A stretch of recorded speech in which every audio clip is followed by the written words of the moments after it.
Hey Howard, what's up? How are you? So I'm gonna ask you some dumb questions. You okay with that? All right. I know the only time I think about trains is during December. Okay.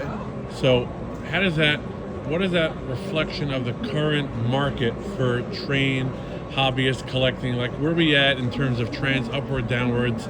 I mean, I'm seeing TikTokers right now getting hot with train sets. Sure. Howard, give us a snapshot of today's hobby collecting train world. Yeah, I mean, trains are certainly an important part of the holidays, right? One of our mantras is that no Christmas tree is complete without a train under the tree. And so that's an important part of it, but that is a gateway for a lot of people into the collecting space and the hobbyist space.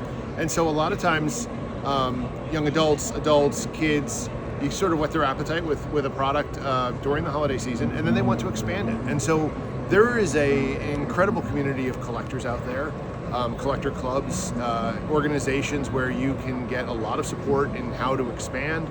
Lionel's done a ton of work in trying to make expansion easier. So track packs, for example, our accessories plug directly into the track for track power, so you don't have to necessarily go through wiring them up. So we've really tried to eliminate as many barriers as possible. But in the hobby space, we've embraced technology. So we have our Bluetooth control apps. We have a brand new control system called the Base 3, which allows us to integrate our line from the beginning collector level all the way up to the highest end locomotive. And it really is, it's a strong community. Entry level price for a set, if I was a kid, what are we starting at? For an electric set, you're Retail. looking at retail right about $400, $395-ish. Nothing under that. Not typically. There could be some that are on sale or discounted, but that's about the starting list price. Has Lionel ever considered doing like something $50 or $100 just to get people's appetite wet, or you leave that to the other brands too? No. For electric products, we're always looking to deliver quality and keep the price as affordable as possible. Lionel has never been an inexpensive product. I mean, if you go back to the days in the 50s and the 60s, typically dad was working and he would have to actually save up multiple weeks of pay just to buy one train set. So we do have offerings that are battery powered that do hit lower price points. We have a $40 price point. We have a $99 price point. Yep. Oh, cool! I did not know that. Yeah, our $40 set is basically set it up and turn it on. The $99 sets come with water vapor smoke, Bluetooth capabilities, so you can app control, again, free app. We do have a new line called Battery O, which is a representation of the O gauge, but with batteries.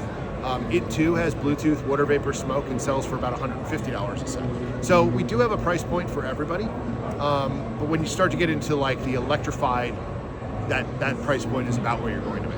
And you guys are probably the biggest, right? Currently, today? We certainly are in the O gauge space. We're absolutely the largest manufacturer of trains. There are other manufacturers out there, but they're not Lionel. Right. You guys are the OG. That's it. I remember when I was in elementary school, we used to have pizza. It was like a routine every Friday. We'd walk over to Train World. You know Train World, McDonald's Absolutely, Avenue? one of our better customers, yeah. And we would check out the latest, newest, and we had one of the pack would collect, and we'd all be excited how we bought this thing, bought that thing. Yep. But that was our go-to lunch routine. Friday lunch, we get pizza, and we walk over to Train World. Pizza and Train World. They're still there, right? Oh, absolutely, yeah. They are around. They're alive. They're doing incredibly well. Ken Jr. I was actually on an interview with him this past Christmas.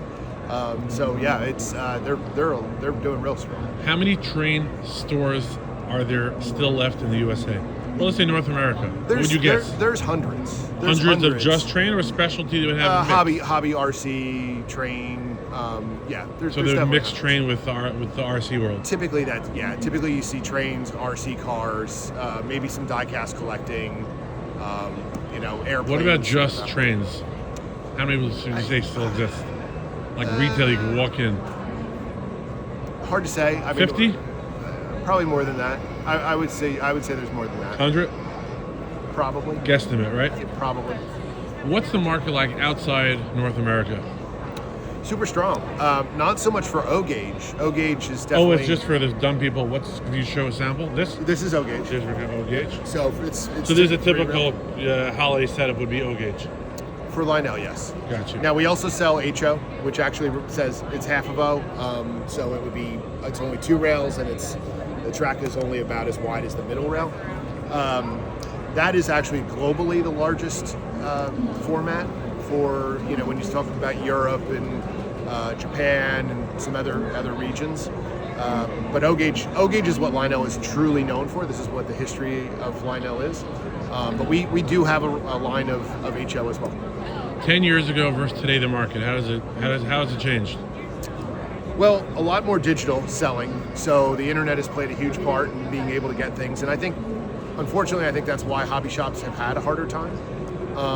The good news, however, is for the consumer, you're able to reach what you need more easily and not have to just be tied to a specific retail shop.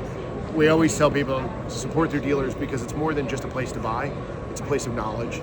There's a lot of exchange of information that happens at those retailers. But the good news is for hobbyists that don't have a retailer nearby, they can go online, they can get that kind of stuff. Technology, obviously our Bluetooth control, wireless control versus being tethered to the transformer. That's been a big part of the industry makeover. For us, licensing is a big part of it. So when I say licensing, third parties like Disney, Polar Express, Harry Potter, that type of thing. Lionel, how have they? I'm noticing it comes up in my TikTok and social media feeds. These train setups, people going live. Has Lionel engaged with that? What's your opinion about that? Yeah, we absolutely. We love the hobbyist enthusiasts that are out there that have channels that go live, do unboxings. They're a great part of the community of trains, and they help spread knowledge. So we embrace them. But you guys yourself have your own channel, or? We have our own social channels. We tend to leave certain things to other players, but we tend to kind of have more of a little bit of a corporate view on things. Gotcha. In our social channels. Gotcha. What's the most expensive setup someone could buy at Lionel?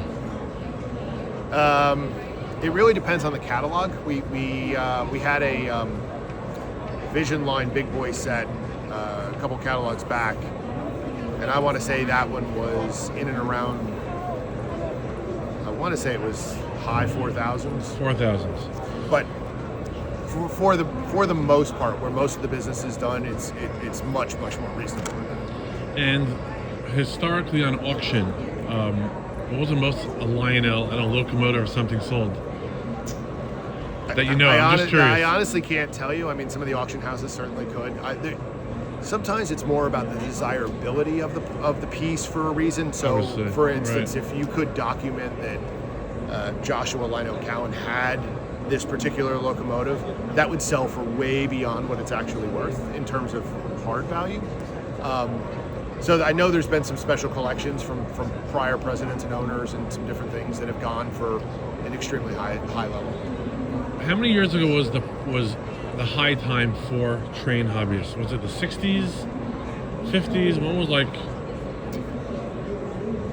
I mean, in terms of size of business, it's hard to say. I would say that today you're better off than you've ever been in terms of the product quality and the technology that's built Right. into it. I would say it was prior to the advent of video games. Is where a lot of toys that were more mechanical and required more creative play patterns. That was probably the heyday in that point. And So pre-video games. Pre-video 50s, games. 60s. What are we talking? It could, yeah. Well, I would say 50s to really early 70s. Because I know my father would talk about his father. The big train displays in the basement, and it was Yep. like a whole, Yep. it was a very clearly a big part of life. Oh, it was, yeah. And it was actually very innovative when you think about it. You were running electric toys that, early on, a lot of people still didn't have electricity in the country, right? So it was Predated mainstream electricity. Yeah, across the entire country. Not in the cities had it, but so when you really think about it, it always has been an innovative product form. So we feel like with what we've done with the Bluetooth and technology, it really has put it back in its place. Lionel's based where? Concord, North Carolina. North Carolina. Yeah, just north of Charlotte. You make your stuff overseas or local? We make most of our products overseas. Gotcha. We do have a couple of direct print options for some customized boxcars and stuff that are available. Very well. Thank you so much for your time. You're welcome, absolutely. And we hope to see, I really feel social media will help the train hobbyist world a lot. I haven't thought about trains until one day it popped up in my social media feed. There you go. So there you go. Thanks so much. Absolutely. Have a great show.